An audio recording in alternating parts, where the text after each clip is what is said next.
Selamat malam. Saya mau mengajak kita untuk merenungkan firman Allah dari kitab Ibrani pasal 4 ayatnya yang ke-15.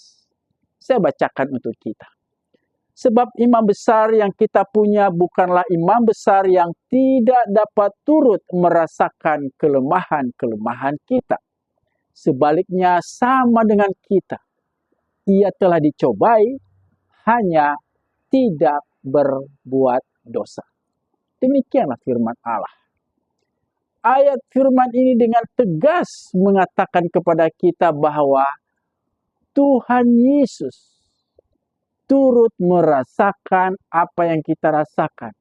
Tuhan Yesus turut merasakan pergumulan berat kehidupan yang kita alami. Tuhan Yesus turut merasakan kelemahan-kelemahan kita. Kalau kita terus-menerus atau sedang berada dalam pergumulan, ayat ini mengatakan Yesus telah dicobai. Nah, saudaraku, salah satu kepahitan dalam hidup ini adalah ketika kita ditolak oleh orang lain. Ada banyak kisah seseorang ketika kemudian dia besar dan akhirnya dia mengetahui bahwa ternyata ketika ia dulu dalam kandungan, orang tuanya berusaha menggugurkan dia, tetapi tidak berhasil.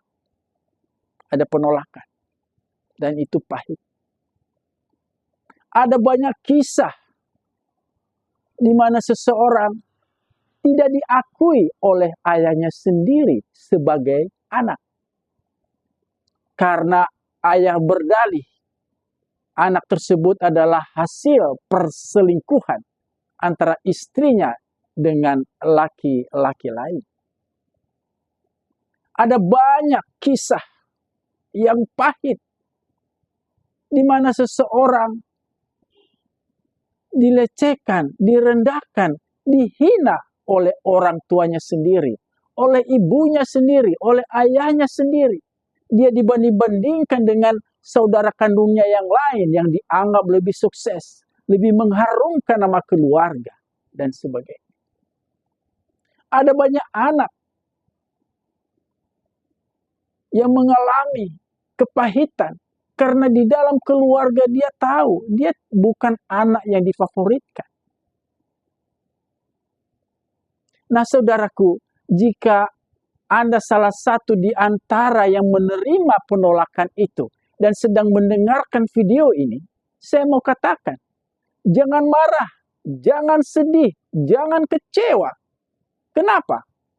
Saya mau beritahu, Tuhan Yesus pun ditolak. Yesus pernah merasakan, mengalami bagaimana ditolak, bahkan dihina oleh orang lain. Yang pertama, Yesus ditolak oleh Raja Herodes. Bahkan lebih dari ditolak, dia mau dibunuh oleh Raja Herodes. Yang kedua, ketika dia pulang kampung, dia ditolak oleh orang-orang di kampung atau di desanya sendiri yang dikenal dengan nama Nazaret. Alkitab mengatakan demikian, saya bacakan untuk kita. Orang-orang di Nazaret mengatakan begini, bukankah ia ini tukang kayu, anak Maria, saudara Yakobus, Yoses, Yudas, dan Simon?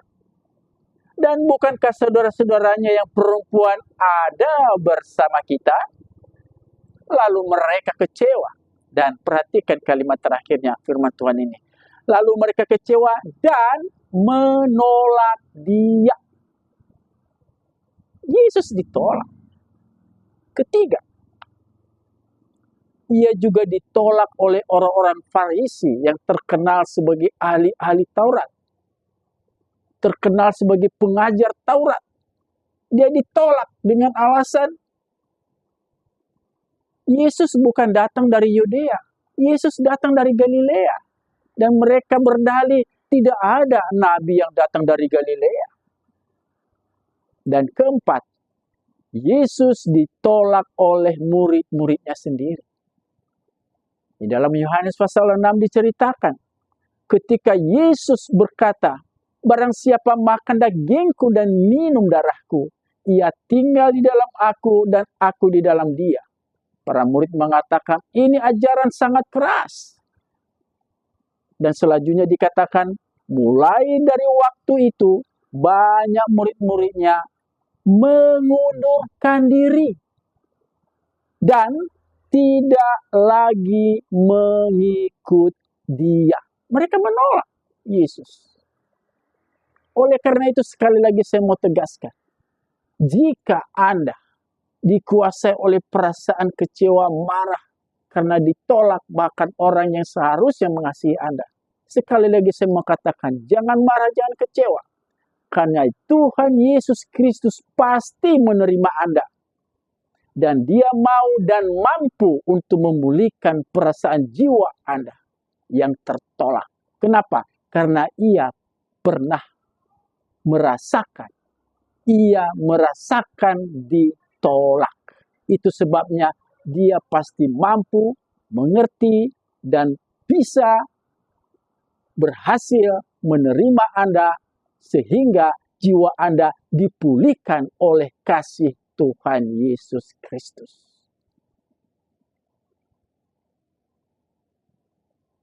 Kehendak Tuhan Yesus ini disebutkan di dalam firman Tuhan. Ajakan dari Yesus kepada Anda. Dia berkata demikian. Marilah kepadaku semua yang letih lesu dan berbeban berat. Aku akan memberi kelegaan kepadamu. Pikulah kuk yang kupasang dan belajar padaku. Karena aku lemah lembut dan rendah hati. Dan jiwamu akan mendapat ketenangan. Perhatikan kalimat ini. Jiwamu akan mendapat ketenangan. Bagi yang percaya, katakan amin. Anda akan tenang. Ketika Anda menerima Kristus yang memulihkan Anda di dalam kehidupan Anda. Dan selanjutnya dikatakan, sebab kuk, maksudnya beban yang kupasang itu enak dan bebanku pun ringan. Hidup menjadi ringan di dalam Tuhan Yesus.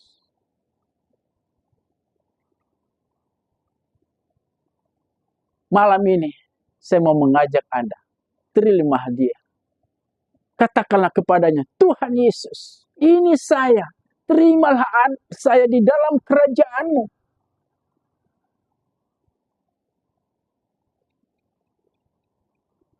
Mari berdoa dengan saya. Tunduk kepala. Tuhan Yesus, siapapun yang mendengar video ini, hamba-Mu berdoa, jamahlah setiap jiwa. Pulihkanlah jiwa mereka yang pahit, yang berbeban berat. Limpahkanlah mereka kasih-Mu, kuasa-Mu Tuhan. Limpahkanlah mereka kepenuhan Roh-Mu. Dan mengalami damai sejahtera di dalam nama-Mu sendiri, Yesus Kristus, Tuhan dan Juru Selamat kami. Dalam nama-Mu jua kami berdoa. Haleluya.